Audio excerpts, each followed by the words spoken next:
Pimpinan, BUMN ini kan harusnya membantu negara dan membantu rakyat.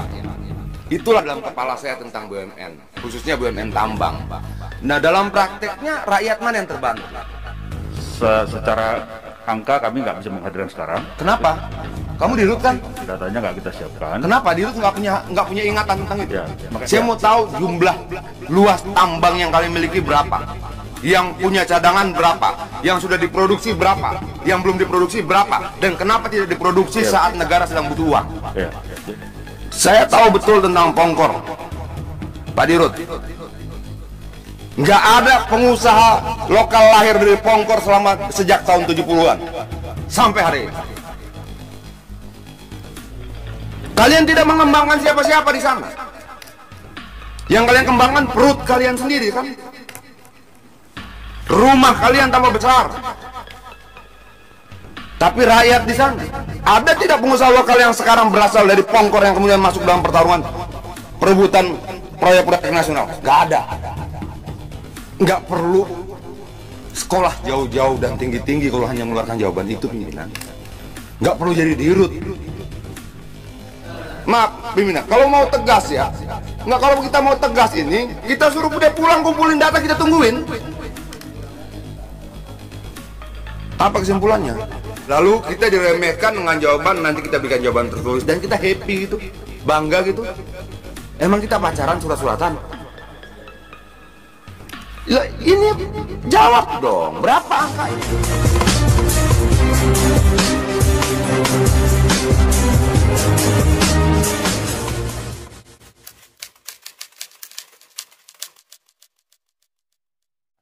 Baiklah, kita mulai dari fraksi PDI Perjuangan.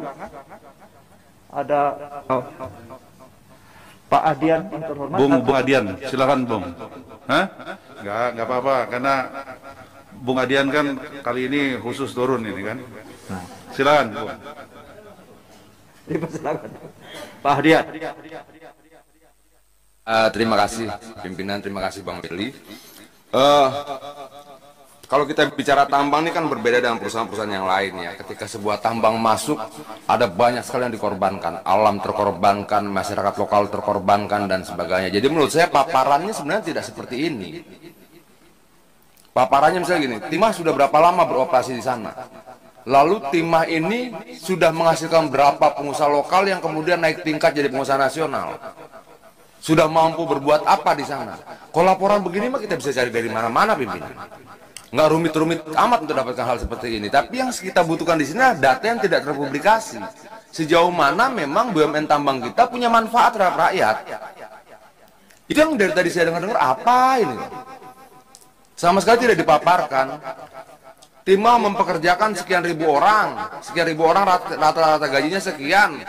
PPh-nya, pajak penghasilannya misalnya 10%, dia menyumbangkan sekian persen pajak penghasilan dari ini. Dia menggunakan sekian kontraktor lokalnya sekian, 10 tahun yang lalu, sekarang kontraktor lokalnya sudah berubah menjadi kontraktor nasional. Kan ada peningkatan, pimpinan. Jangan-jangan begitu, terus yang meningkat cuma kualitas hidup direksinya saja. Rakyatnya enggak.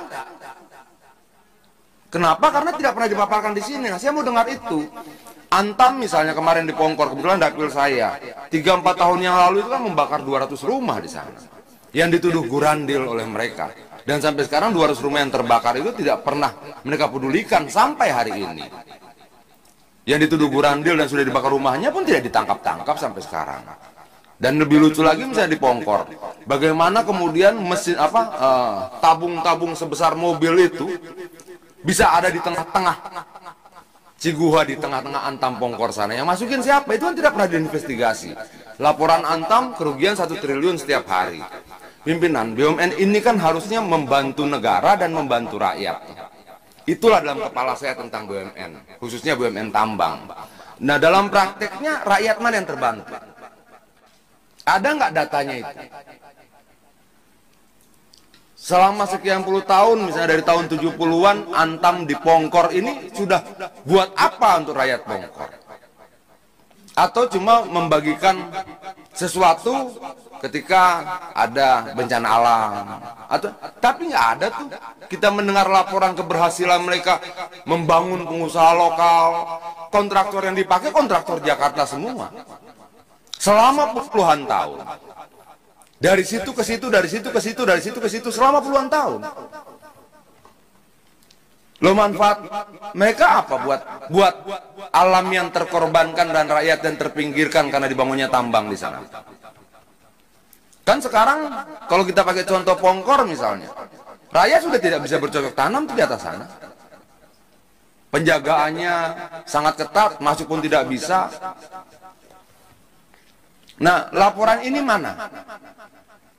Bisa nggak kita dapatkan? Biar jelas bahwa kemudian BUMN tambang ini punya manfaat juga untuk rakyat sekitar. Nah, ini yang menurut saya, apa sih butuh penjelasan pimpinan, tapi hal-hal yang lainnya misalnya, yang perlu kita tanyakan, di luar dari apa yang sudah dipaparkan, ini sih cuma buat nyenengin kita aja paparan ini pimpinan, nggak substantif menurut saya. Tapi dijelaskan bagaimana sih dengan perkembangan tumpang tindih ini. Saya mau tanya, ada berapa luas tambang, luas IUP yang dimiliki oleh Antam? Berapa luas yang punya kandungannya? Dan berapa yang sudah diproduksi oleh mereka? Ada nggak data itu? Bisa nggak dipaparkan sekarang pimpinan? Saya butuh datanya dulu, biar kita tahu Antam ini produktif nggak? Jangan-jangan lahannya banyak yang nganggur. Bagaimana menyelesaikan lahan yang punya cadangan dan kandungan ini yang nganggur? Kan kita perlu tahu. Atau seperti yang dibilang tumpang tindih tadi, tiba-tiba sudah ada 500 hektar bolong-bolong, 500 tadi Pak ya. Itu kemana? Kok di Rut Antam bisa dengan santainya 500 sudah bolong-bolong begini, sudah diambil kandungannya, nggak punya rasa beban sama sekali gitu. Seolah-olah rasa memiliki terhadap yang 500 hektar itu, kalau kita konversi dengan tonase, berapa ribu ton sudah diambil. Kenapa tenang sekali? Seolah-olah itu bukan sesuatu kerugian gitu. Nah, berapa luas lahan Antam untuk seluruh sumber daya mineral yang ada, yang produktif dan yang sudah diproduksi, yang punya kandungan yang sudah diproduksi dan berapa yang belum? Dan saya mau tahu kenapa nggak diproduksi? Negara lagi susah, refocusing di mana-mana, anggaran dikurangi, ditekan di mana-mana, tapi kita tidak mampu meningkatkan jumlah produksi. Seolah-olah BUMN dan problem negara ini terpisah, pimpinan. Negara-negara, BUMN. Harusnya BUMN mampu menjawab bagaimana kekurangan anggaran kita dalam situasi pandemi ini. Adanya BUMN ini tidak mampu memberikan jawaban itu, pimpinan. Nah, saya minta dijawab sekarang, pimpinan, berapa sih datanya? Luasan IUP Antam seluruhnya, dari seluruh sumber daya mineral yang ada, sekian banyak jenisnya. Berapa yang punya cadangan dan kandungan, dan berapa yang sudah produksi, dan sisanya berapa yang tidak diproduksi, dan kenapa? Saya minta dijawab sekarang, pimpinan.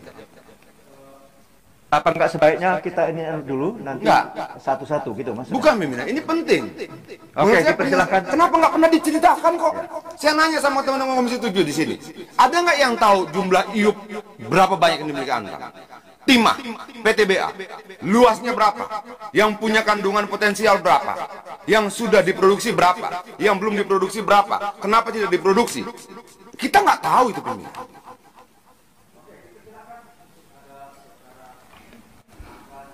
Ya, baik Pak Adian. Jadi secara angka kami nggak bisa menghadirkan sekarang. Kenapa? Kamu di Rut kan? Datanya nggak kita siapkan. Kenapa di Rut nggak punya ingatan tentang itu? Ya, makanya secara garis besar bisa saya gambarkan. Operasi Antam khusus nikel ada mulai dari Pulau Gap di Provinsi Papua Barat. Saat ini beroperasi cukup baik, produksinya 3 juta ton per tahun. Total cadangan yang mungkin sekitar 200 juta ton, ya. Kemudian ada lagi di Maluku Utara. Jadi blok tambang nikel Antam itu gampang Pak. Di timur ada di Pulau Gap, ada di Maluku Utara, Halmahera Timur. Ya. Di Halmahera Timur saat ini adalah merupakan basis rencana alokasinya adalah untuk basis produksi baterai, proyek baterai nasional Pak. Nggak gini loh, baterai itu nanti. Saya mau tahu jumlah luas tambang yang kalian miliki berapa, yang punya cadangan berapa, yang sudah diproduksi berapa, yang belum diproduksi berapa, dan kenapa tidak diproduksi saat negara sedang butuh uang. Ya. Jadi lokasi tambang nikel kita ada di Gak Nikel, ada di Maluku Utara, ada lagi satu lagi yang tadi saya sampaikan di Provinsi Sulawesi Tenggara. Dan kemudian di Sulawesi Tenggara terdapat di 2 kabupaten, Pak, di Kabupaten Konawe Utara dan Kolaka. Semuanya berproduksi kecuali yang di Konawe Utara yang memang mengalami persoalan hukum tumpang tindih, Pak. Semuanya berproduksi, Pak. Dijual kemana ornya? Jadi sebagian besar saat ini digunakan terbagi 2, Pak, ya. Jadi ada yang kita gunakan sendiri di Pomala, ya, yang berasal dari wilayah Pomala dan juga dari Maluku Utara. Sebagian lagi kita jual ke pabrik-pabrik nikel yang sekarang ada di Indonesia, yaitu kapasitas smelter Antam berapa? Antam saat ini mengkonsumsi 2 juta ton. Berapa tungku? 2 juta itu berapa tungku? Kita sekarang ada 3 tungku, Pak, di Konawe Utara, di Pomala. Yang dimiliki Antam dalam smelter nikel berapa tungku? Jadi kalau yang kita punya harinya beroperasi 3 tungku. Nah ini maaf pimpinan, BUMN sudah puluhan tahun 3 tungku smelternya. Kenapa, Bang? Iya. Nah ini yang saya bilang, kok kita nggak serius sih ngurus BUMN ini. Sementara berapa banyak Antam tidak bayar hutang ke sekian banyak kontraktor dan sub-subkontraktor yang dipekerjakan. Ratusan miliar pimpinan. Dia bunuh pengusaha-pengusaha kecil itu. Kalau mereka tidak mampu, mereka minta PML.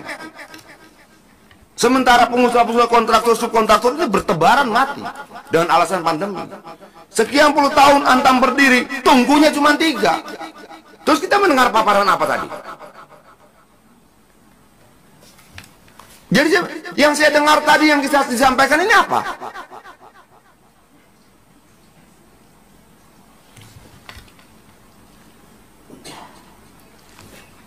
Saya tahu betul tentang Pongkor, Pak Dirut. Nggak ada pengusaha lokal lahir dari Pongkor sejak tahun 70-an sampai hari ini. Kalian tidak mengembangkan siapa-siapa di sana. Yang kalian kembangkan perut kalian sendiri, kan? Rumah kalian tambah besar. Tapi rakyat di sana, ada tidak pengusaha lokal yang sekarang berasal dari Pongkor yang kemudian masuk dalam pertarungan perebutan proyek-proyek nasional? Gak ada. Ini loh yang saya bilang jadi alat ukur kita pimpinan. Bukan angka-angka ini. Kalau angka-angka ini, kita panggil auditor saja. Panggil BPK periksa, bener nggak?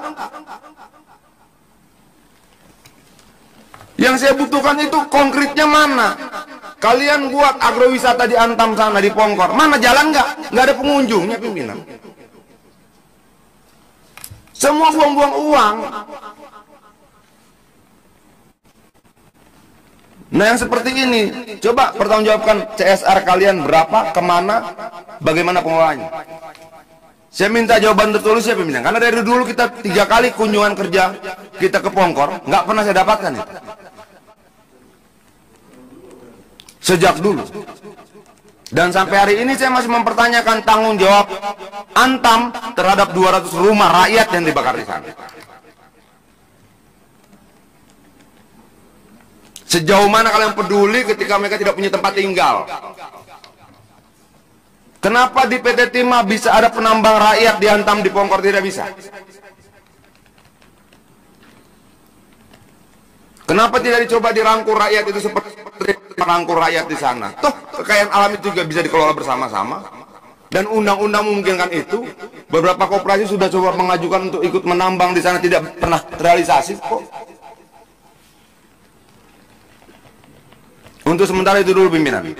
Terima kasih. Terima kasih, luar biasa. Yang terhormat Pak Hadian Napi Tubulu, dari beberapa catatan nampaknya memang menyangkut banyak hal yang Saya kira perlu sesi khusus nanti Pak Adian. Sekarang kita selesaikan pimpinan. Ya. Ngapain kita mau tunda lagi? Berapa lama lagi penderitaan rakyat ini? Ya. Apa kita mau jawab apa sama rakyat? Rakyat tunggu dulu, teruslah menderita. Kami sudah mau pulang. Begitu jawaban kita. Oh, enggak, kita bukan itu juga maksudnya. Terima kasih. Ya. Udah. Sekarang, Bang.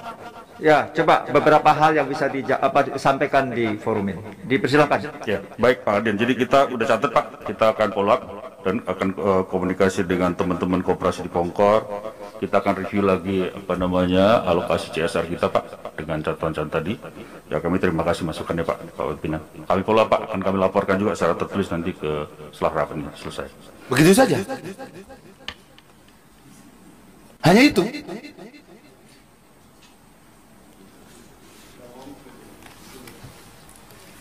Nggak perlu sekolah jauh-jauh dan tinggi-tinggi kalau hanya mengeluarkan jawaban itu pimpinan.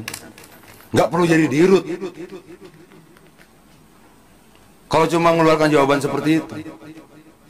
Dia tidak menguasai angka loh. Harusnya dirut itu kalau rapat RDP seperti ini bawa jajaran. Angkanya berapa? Angkanya berapa? Angkanya berapa? Jangan dong kemudian kita permisif terhadap hal seperti ini dengan memberikan kesempatan jawaban tertulis. Jawaban tertulis. Nanti kirim jawaban tertulis ya. Selesai. Saya mau dijawab sekarang, dia tidak sanggup pimpinan. Terus kita ngomong sama siapa ini? Hah?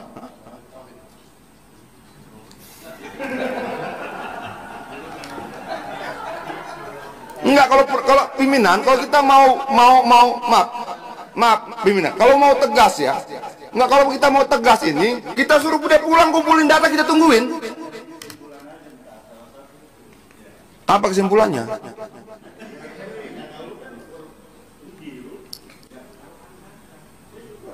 Kesimpulannya cari tahu angka-angka. Nah ini problem gitu pimpinan. Kayak main-main mereka rapat kemari, data nggak punya, apa nggak punya. Lalu kita diremehkan dengan jawaban, nanti kita berikan jawaban tertulis dan kita happy gitu, bangga gitu. Emang kita pacaran surat-suratan? Ini jawab dong, berapa angkanya? Jawab berapa yang dikeluarkan? Jawab berapa pengusaha lokal yang kalian bangun? Karena saya bisa kasih angka pimpinan jumlah rumah yang mereka bakar. Kenapa mereka tidak bisa kasih angka sama saya jumlah rumah yang mereka bangun?